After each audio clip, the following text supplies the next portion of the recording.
Continuamos en Quién es Quién a través de Diamante FM 98.7 y TN1. Se acompaña este día la candidata a vicepresidenta de la República por el Partido Nacional, escribana Beatriz Argimón. El día martes de esta semana, el expresidente Mujica estuvo en un bar haciendo un acto político y, entre otras consideraciones, algunas de ustedes ya le respondió por Twitter, después le pregunto de esa. Pero entre otras consideraciones dijo que él respetaba a los pitucos, pero quería que los pitucos respetaran o consideraran a las mayorías. Hablando de que hay actores políticos, obviamente identificando a la oposición, que se sacan la corbata para ir a determinadas zonas, pero que tienen una forma pituca de ver la vida. ¿Siente que a veces acusan al Partido Nacional de este tipo de cosas de los pitucos? Hasta el intendente Botana en algún momento dijo que le faltaba medio tanque y torta frita al Partido Nacional. ¿Siente que esta imagen se les pega y es real o no es real? A mí me parece que hubo una lógica perfectamente organizada desde hace tiempo que ha intentado dividirnos a los uruguayos, y parte de ese discurso prendió, sin lugar a dudas, en términos de son oligarcas, son conservadores, y están siempre a favor de los grandes productores agropecuarios. Eso fue un discurso sostenido en el tiempo, y lo digo porque en más de una oportunidad lo planteé en el directorio del partido. Creo que el partido debió haber tenido una política clara de comunicación que en algún momento no la tuvo. ¿De combatir ese discurso? De combatir ese discurso que muchas veces nos fue acorralando. Quienes conocemos la realidad del Partido Nacional, un partido que surge siendo de hombres y mujeres, yo agrego siempre hombres y mujeres libres, sabemos lo que ha sido la construcción de un partido de 183 años defendiendo libertades, donde tuvo un rol muy activo la población vulnerable, donde peleamos para que todo el mundo pudiera acceder a un voto secreto, además, para que no hubiera presiones de los líderes de turno. Sabemos que conformamos una colectividad política, por suerte, donde todo el mundo tiene espacio. Y la propia conformación histórica la muestra. Entonces, nos parece que hubo toda una estrategia planificada de querer llevarnos a ese lado. Incluso algo que nos llama la atención, por ejemplo, cuando dicen no votan tal cosa, no votan los derechos, no votan... En realidad, cuando uno observa el comportamiento en algunos de esos temas del partido, el partido que da libertad en esos temas vota dividido, algunos votan a favor y otros en contra. Entonces me parece que hubo sí una planificación estratégica para querer llevarnos hacia lugares determinados, que el propio expresidente Mujica profundiza cada vez que puede, además. O sea, la imagen de pituco usted dice que no es real. No, por supuesto, y basta conocer a todo el partido, ¿no? ¿Qué es ser pituco? ¿Es posar de qué? ¿O qué es ser? ¿Cuál es la imagen diferente al pituco? La que nos da el expresidente Mujica, que anda filosofando adhiriendo a que en los bares los jóvenes aprenden. ¿Eso es ser popular?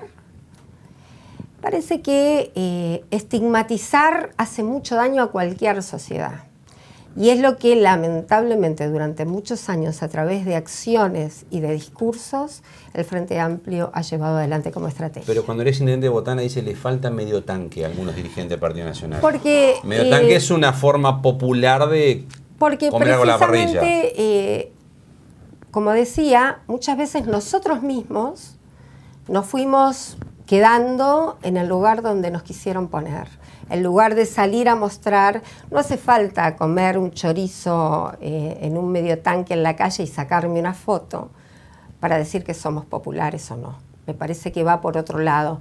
El ser popular implica ser parte del pueblo e interpretarlo con total objetividad y no tener que sentirse que uno no es parte de una sociedad porque es universitario, porque también ese es otro de los temas, ¿no?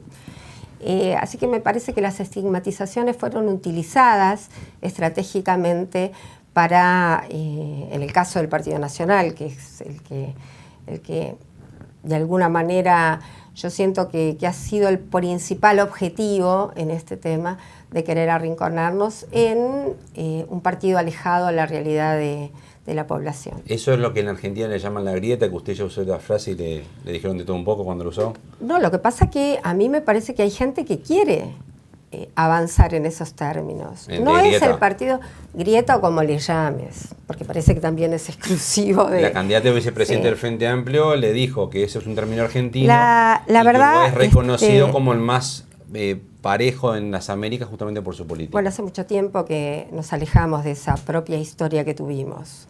Ya no es el partido de la movilidad social, ya no es aquel partido de la inclusión social, precisamente porque hay acciones políticas y mensajes que se fueron llevando adelante tratando de separarnos a los uruguayos. No ha sido el Partido Nacional, ni en los discursos, ni en acciones, que precisamente haya apostado a una separación de la sociedad, que se sigue haciendo. O sea, el autor de la grieta es el Frente Amplio, entonces. Yo creo que en parte los discursos y los hechos que han propiciado han llevado a que se tienda a querer separarnos. No lo van a conseguir tan fácilmente. Pero la autoría es del Frente Amplio. Sin lugar a dudas. Yo no recuerdo que haya nadie del Partido Nacional que haya salido a precisamente hablar de oligarcas de un lado y del otro lado, no sé cómo le ponen ellos. Oligarca y pueblo. Es un disparate además. Pero bueno, se ve que se sienten cómodos de esa forma. No es la forma que transita el Partido Nacional. Imagínese que es 14 de febrero de 2020, usted todavía no asume, pero el 1 de marzo ya asume si gana como vicepresidenta. ¿Tiene que negociar con quien le dijo oligarca y pueblo? ¿Cómo hace? Precisamente porque estamos muy comprometidos con nuestro proyecto de país, que lo primero es lograr el objetivo, que es mejorar la calidad de vida de un país que precisa volver a ser seguro, de un país que precisa bajar los indicadores de desempleo, mejorar la educación para que los adolescentes y jóvenes tengan las herramientas al tener que enfrentar un mundo laboral cada vez más competitivo. Bueno, todo eso prima ante lo que son estrategias que, vuelvo a decir, no han podido separarnos de la gente. ¿Y usted se sentaría con Graciela Villar sin ningún problema? Sin lugar a dudas. ¿Esto lo borra y sigue para adelante? Sin lugar a dudas. Lo prioritario, yo primero, yo creo que el que se dedica a la actividad política, aunque pensemos totalmente diferente, tienen interés en que las cosas salgan, ¿no? Yo reivindico el accionar político. Entonces, para mí, pese a que se pueda pensar notoriamente diferente a lo que yo pienso, yo defiendo a que esa persona se exprese y reivindico la posibilidad de sentarnos y llegar a acuerdos. ¿Usted es madre y abuela? Sí, feliz, abuela de un bebé de 9 meses. Todavía no camina, todavía no sale a la calle solo. Pero sus hijos, obviamente, sí, hace rato que salen solos. Me imagino que está preocupada, como muchas madres, de la situación de inseguridad que se vive. Esta semana pasó algo muy particular, que es en un procedimiento que una fiscal estaba investigando un homicidio. Tuvo que la policía llevársela rápidamente porque empezaban los balazos cuando la fiscal misma estaba en ese lugar. Es lo que en algunos lugares se llama zonas rojas, lugares donde es hasta difícil que una fiscal pueda investigar un homicidio. ¿Ustedes tienen la seguridad que pueden cambiar eso? Que usted le puede decir a sus hijos o a su nieto cuando sea más grande, porque ahí ya va a poder caminar si son gobierno, que eso no pasa en un gobierno del Partido Nacional. Si hay algo que nosotros en los equipos de trabajo en este sentido hemos estado conversando, es desde el primer momento que podamos encarar que en nuestro país no existan zonas llamadas rojas. Creo que el avance de... Acá hay un tema que ahí sí hemos sido seguidores de cómo se fue desarrollando, especialmente en estos últimos 15 años. En estos 15 años el tema de la lucha contra la delincuencia y contra el narcotráfico instalado, ¿verdad? Y nosotros encontramos que hay un tema filosófico desde el gobierno en términos de lo que significa la represión. Y eso ha hecho que muchas veces se haya perdido tiempo riquísimo en llevar adelante acciones represivas que eran necesarias e indispensables llevar adelante contra el delito y ni que hablar contra el narcotráfico. Entonces se dejó avanzar precisamente todos esos fenómenos que además uno sabe, porque hay experiencias en América Latina, y además se sabía lo que estaba pasando, la represión en el norte, que iba a bajar, que se iban a instalar en el cono sur, cosa que obviamente nos iba a llegar, y no hubo una inteligencia que estuviera a la altura de las circunstancias. Hoy por hoy, la inteligencia policial es mucho más a veces de la que efectivamente está en campo, ¿no? Porque se trabaja diferente. ¿Pero hay falta de represión también? Sin lugar a dudas, el aparato represivo llega, miren, nosotros hemos seguido por televisión aspectos que tienen que ver, por ejemplo, de lucha con determinados clanes que tienen que ver contra el narcotráfico, ¿no? Llegaba un operador funcionario del Ministerio del Interior. Habla de Gustavo Leal usted. Con periodistas y, ojo, yo misma lo he llamado por teléfono cuando arrancó esos procesos a decirle que me parecía muy bien lo que estaba haciendo, pero uno también siente en perspectiva que fueron episodios puntuales y que la lucha contra el narcotráfico es mucho más que eso, tiene que ser sostenida en el tiempo. No puede ser que tengamos un capo mafioso de la droga preso a punto de ser extraditado, salga de la jefatura en pleno centro de Montevideo, se va, toma un taxi, come pizza, después se va rumbo por La Valleja, que me parece que fue la última vez que lo vieron. Eso también hay que preverlo. No teníamos Usted dice que si son gobierno no le pasa eso a usted. A ver, yo lo que digo es que si somos gobierno vamos a tener lo que, primero, un apoyo esencial a los cuerpos que tienen que ver con la lucha contra el narcotráfico y el delito. ¿Eso implica más represión?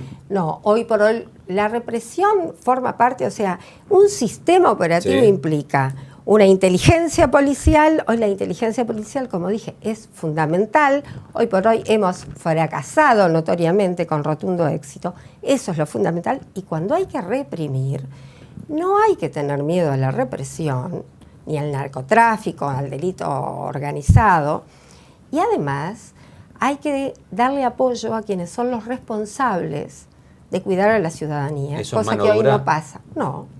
Eso estar a la altura del combate del delito que está instalado en un país donde un día sí y otro también hay asesinatos.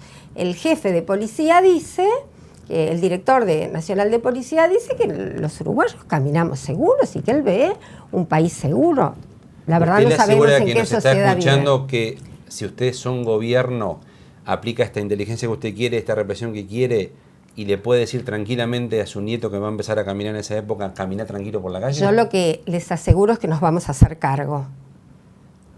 Los resultados los vamos a ver, obviamente, con la operativa en funcionamiento. ¿No le promete ningún número a la gente? Mire, a mí lo que no, números no. Números no. Primero porque me parece que no hace bien esto de andar diciendo voy a bajar tanto las rapiñas, es un tema muy delicado. ¿Le promete por lo menos que baja las rapiñas? Lo que sí prometo es que nos vamos a hacer cargo. ¿Y que bajan las rapiñas? Obviamente cuando hay un aparato pensado, como decimos, evidentemente el delito va a tender a ser menor. No se va a cambiar la realidad de un día para el otro, como es notorio, después de haberse dejado avanzar a los delincuentes como se les dejó, ¿no? Y además hay que hacer un trabajo muy fuerte porque en las cárceles en Uruguay se violan los derechos humanos. ¿Quién iba a pensar, no? Que los reyes que hablaban de los derechos humanos hoy tengan las condiciones en las que están los presos, que obviamente también tiene que ver con cómo se maneja el delito. Usted hablaba del narcotráfico.